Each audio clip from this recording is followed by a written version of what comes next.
We left Cairo before sunrise, when the air still pretends it can be clean. Mark checked batteries in the back seat. Sarah tapped microphones against her wrist to hear the faint buzz of life, and Amol, whose small grant and stubbornness had pulled us into this, showed pencil circles on a photocopied map of the Bahariya Depression. "It's not a curse," she told me again.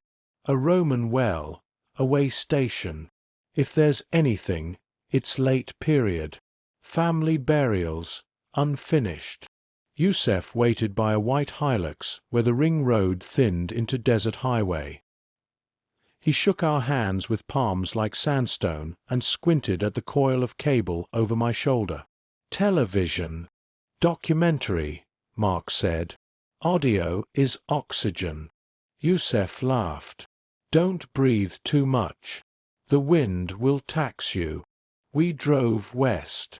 The fields ended abruptly, like a mistake erased in one stroke, and the desert arrived in plains and folds. We turned off where Amol saw a shallow notch in a low ridge. "The well should be near the base," she said. "Roman bricks. Stamped." We pitched 2 small tents and rigged a tarp between the truck and stone. Sarah walked with headphones to catch room tone, and the smell of tea drifted from the camp stove. The heat had a weight to it. Sitting was a job. When the breeze came, it brought a low note that parked itself under the sternum. Amol named it without romance. Aeolian tones. Singing sand. Late afternoon we found the well, a shallow oval, old bricks laid in courses. Amol knelt with a brush as if ceremony mattered. "See the stamp," she whispered. "Roman. Way station." The ground shifted in a lazy shrug. The oval deepened a finger width. Youssef's jaw tightened. "We mark and leave," he said, pointing at a bruise of dust low on the horizon. "Storm tonight." We did not leave. We cinched guy lines, weighted stakes with bags of sand, told ourselves most storms go around you if you behave. The hum, soft all day, rose half a step until our molars complained. After sunset, the breeze became a push. Youssef's handheld radio spat static, though the dial sat between stations. He frowned. "I shouldn't hear anything here." "Aircraft?" Mark asked. "Maybe." The sky was clean and close. Sand lifted enough to peck at our ankles. Amol dampened the sand in the well with a spray bottle to stabilize it and laid a square of mesh over the lip. "Only surface," she promised. "We won't go down." Even saying down pressed on the nerves. We ate quickly. Mark told a story about a microphone capturing a choir 2 miles away because the wind made a duct out of a valley. "The world is a bad HVAC system," he said. We laughed more than the line deserved. I went to check a stake and found tracks in the lee of the ridge. Scuffs, then paired ovals deep at one end. Fennec. Fox. The prints threaded toward the well and then vanished where the sand smoothed into a new skin. I called Youssef. He looked once and whistled 3 short notes. From behind the ridge, something answered the same intervals, but dull, like air through a cracked reed. "If an animal needs shelter," he said, "it goes where we would." He unslung a coil of rope. "Only to look." "That's not the plan," Amol said, still brushing grit from a stamped brick. "It is now," Youssef said. We anchored the rope to the truck. Mark clipped a carabiner and tested the line for performance we all needed. Sarah logged battery levels because doing math steadied her hands. Youssef lay on his stomach and peered over the lip. Air climbed past us like breath forced through teeth. It sounded like speech. Amol's name was in it. Or mine. Or neither. We all heard what we feared. The wind pushed harder. The mesh dipped. "Truck," Youssef said. The first real gust arrived like intent. The tarp snapped. Sand found our eyes and mouths and the tiny sanctuaries inside lens cases. We piled into the cab and slammed the doors. Outside became a muffled hiss. Sarah's hand found my sleeve and stayed there. Amol stared at the dark well, jaw set. We told each other rational things. Infrasound makes humans hear voices. Sand cooled by evaporation feels like breath. Radio static carries syllables by accident. We said them like prayers. The storm didn't care. Just after 9, the storm arrived without drama. A taste of gypsum on the tongue, then a steady push that lifted grains and let them fall. The radio hissed, though the dial sat between stations. Youssef turned it off. It crackled once more in a way that made us look at each other and pretend not to. Amol worked at the well, counting bricks under her breath. She'd misted the lip to keep it from slumping and fixed the square of mesh with stakes. "Only surface," she said again. "We mark and we go." But we were past promises. I checked lines, and Sarah sat beside the truck, headphones on, recording silence, a layered noise with a low note under the sand. The prints we'd seen earlier were already blurring. I followed where they should have gone and found only new skin. Youssef brought the rope. 5 minutes, he said. I look. If it is shallow, we secure. If it is deep, we secure. Either way, we go. We nodded because plans let your chest lift. We tied the rope to the Hilux frame. Mark clipped a carabiner to his harness and tested the line so the rest of us wouldn't have to. Youssef lay on his stomach and peered down. Cold air came up like a refrigerator opened at midnight. Evaporative cooling. Pressure equalizing. Emotionally. Breath that wasn't ours. "Hold," Youssef said, easing over the lip with his feet braced. He swung. Sand hissed against his boots and bit our cheeks. "There's a shoulder," he called. "A ledge. 4 meters. Old wood wedged across. And—" he hesitated. "Bones. Not arranged. Tumbled. Animals," Amol called. "Maybe," he said, already hauling himself back. "Enough. It's not a tomb. It is a place someone made quickly," he said when he reached us. "To hide. To wait." The hiss deepened. Mark turned his head, listening. "You hear voices?" he asked quietly. "No," I said. "Yes." Like seeing faces in a wall. We argued in small, breath-saving sentences. Amol begged for photographs in case the storm buried the mouth by morning. Youssef wanted to weight the mesh and drive. Sarah, who rarely chose a side, said, 10 minutes. Mark set the camera to a higher ISO and a cruel shutter and made a plan for 3 stills. Brick course, wood, whatever lay beyond. We worked by headlamp. The storm climbed an octave until the tone set my teeth on edge. The mesh held, then dipped. The rope went slack, then taut again. "Stop," Youssef said. We stopped. From the throat of the shaft came a noise not like speech and very much like a person refusing to say a word. A hiss drawn into a syllable. It contained warning without grammar. Amol took half a step forward before I caught her sleeve. We both felt the cold again. She said, "This is nothing. Physics." "Physics," I agreed. The radio popped, switch in the off position, batteries already half spent. A single word slid through the static and sat between us. "Mater." Amol flinched. "Dead," she translated. "My grandmother says it like that." Rationally, coincidence. A fragment from a distant transmitter bent by the storm. The desert can act like a waveguide. We said all that aloud so none of us owned the thought alone. The wind punished the tarp until we cut it free. Our tents flattened into obedient animals.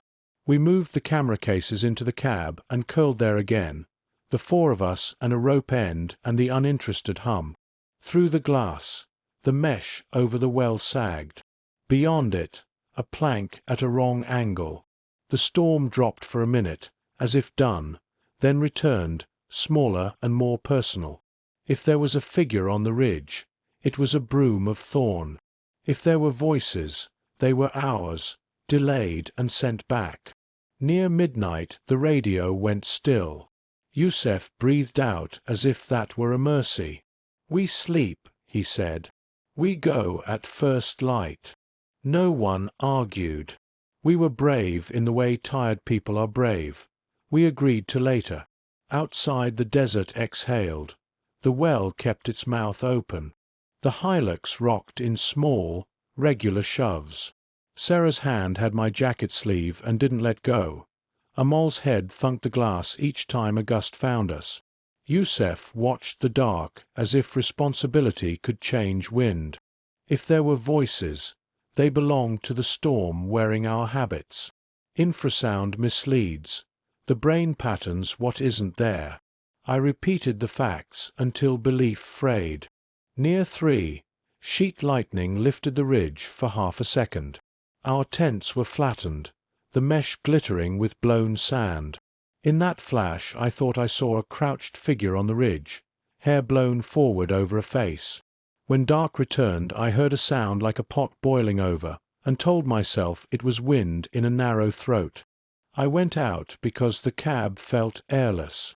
"Bathroom," I said, and Sarah nodded. The gusts had softened, but the desert still whispered. I walked with my scarf up. The dune skin hummed. I ducked behind sandstone and peed. The block shifted under my heel, a chunk of Roman brick. It tilted. One edge dug. The sound crawled into the hollow and came back larger than the cause. I froze, hand on the brick, feeling old cold. The radio crackled from the cab, though I knew it was off. A braid of hiss said my name, then Amol's name, then something like neither. I told myself the storm was a duct. People have heard echoes around wells for 2,000 years. The telling held 10 breaths. Sarah's hand touched my shoulder. "Don't," she said. I startled and sent a small slide of sand into the well. We listened, every sound a fact. The hum returned, low enough to be a feeling. Somewhere a fox barked once. We crept to the lip together, shoulders touching. Our headlamps showed the mesh sagging. Beneath it lay wood black with age pinned at an angle, and bone. Flat plates, stacked wrong. We forced the word animals out like a charm. Amol and Yusef reached us, scarves white with dust. Amol swore softly when she saw the plates. Yusef said the sentence that opens a locked door in your chest. We made a mistake. "No more," he said. "We cover, mark coordinates, tell the men with desks. We are small. The desert is not." The radio, off, popped again and made a sound like a word a child might learn too young. "Mater," it said. Amol breathed in fast and translated for the second time. "Dead." Rationally, a distant fragment. Rationally, coincidence. We said it out loud. We filled pillowcases with sand, a hedge against collapse. The wind weakened. The mesh dipped once more. Something shifted below with a wooden complaint. We stepped back. The ground under my left boot slumped and held. "Into the truck," Yusef said. He did not shout. He did not need to. We obeyed. The second attempt at sleep was worse. Our bodies knew we were choosing not to solve a problem. I dreamt of a stare and words I could almost read. When I woke, dawn was a smear and the wind a cat's breath. We agreed to leave at first light. Before we did, Amol wanted one photograph from the lip for her report. Mark argued and gave up. We tied a figure 8 around her waist, and Youssef wrapped the free line around his forearm. Amal lay on her belly and peered. "There is writing," she said. "Not hieroglyphs." She reached for her headlamp, and it skittered, spilling light down the shaft. The radio came alive and used her rhythm to say a single word. "Don't." She flinched. Her elbow broke the crust. The mouth widened. We pulled, all three at once. The ledge held. Youssef dug his knees in like stakes. Amal slid back to us on her stomach, cursing airlessly. "I'm okay," she said to the sky. We covered the mouth with tarp and sandbags. Youssef took coordinates and wrote them on a scrap with a calm hand. "We go now," he said. The decision emptied the air. The dawn over the western desert wasn't a color so much as a surrender. The air bled its cold, and the sand gave back its shapes. Tire ruts, boot prints, the long broken scribble where Kareem had dragged the generator cart before he vanished. The hot water in my canteen tasted like rust. From the ridge I could see our pit, a neat incision in the earth beside the collapsed mud brick wall, and beyond it the horizon where the dunes looked like a frozen sea trying to remember waves. I found Salma kneeling by the trench, her gloves in her lap, lips moving through a prayer she never finished. "No new prints," she said when I stopped behind her. "Wind wiped everything." Her voice did not accuse, but it noted. The night had been a ledger of noises, the squeal of the pulley, a breath under the tarp, the dry rattle of the collapsed ladder. But no one new had come. And still Kareem was gone. And still the bronze amulet lay on the packing table, exactly where we had left it, a disc no bigger than a coin, its edge notched, the central cartouche scratched shallow as if done by a child, or someone told to erase a name. "We should call it in," I said. "We did." She nodded toward the sat phone's antenna sticking from the crate like a reed. "Dead again." I didn't tell her I'd heard a voice through the static just before it failed. It had sounded like the foreman from the ministry depot, bored precise, but each word had warped, as if coming over gravel, and then the line had popped and the screen went black. That could be heat warp, dying battery, 100 normal things. Our minds edited what they couldn't explain. We descended into the trench together, one on each side of the rope. The sand accepted our boots in silent sighs. The cavity where we'd opened the blocked doorway was clean as a wound. Inside, our lamps still burned, weak, oily halos. I felt the day retreat with every step down. The air held still like a held breath. We had emptied the antechamber the day before.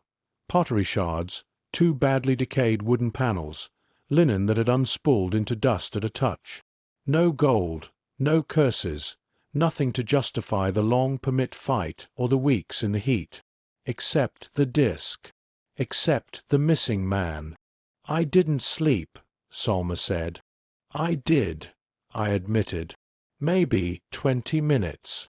I dreamed Kareem was laughing at me in the truck mirror. He had sand in his teeth. I dreamed the disc was a lid." She turned her lamp toward the wall we'd brushed until plaster shone. Between 2 courses of brick, a hairline seam ran vertical. A lid to something we've opened without knowing. It was a theory like any other. Her hand shook, but when she raised the brush it steadied. She'd always been like that. Fear in the wrist, control in the work. We brushed, documented, brushed again. The seam widened under the light. No magic, just mortar that had never cured properly, maybe. Behind it, hollow. She tapped. The soft drum of emptiness answered. "Stop," I said, too fast. My voice echoed in my head like I stood outside it. "We should wait for the ministry. For the police. Police will say Kareem walked into the dunes," she said. "They will ask if we were drinking. They will take the disc and forget us." She set the brush down. "Help me, Omar." We pried at a corner with the trowel. The brick lifted like a loose tooth and came away in Solmer's hand, shedding sand. Behind it was a cavity no larger than a pantry shelf. A rolled bundle lay within, wrapped in brittle reed matting. The smell that came with it was not rot or age, but the staleness of cloth that thought it was air. I slid my fingers under the mat and brought out the bundle. It weighed almost nothing. We placed it on the tarp. Solmer's face was paler than the limestone she worked.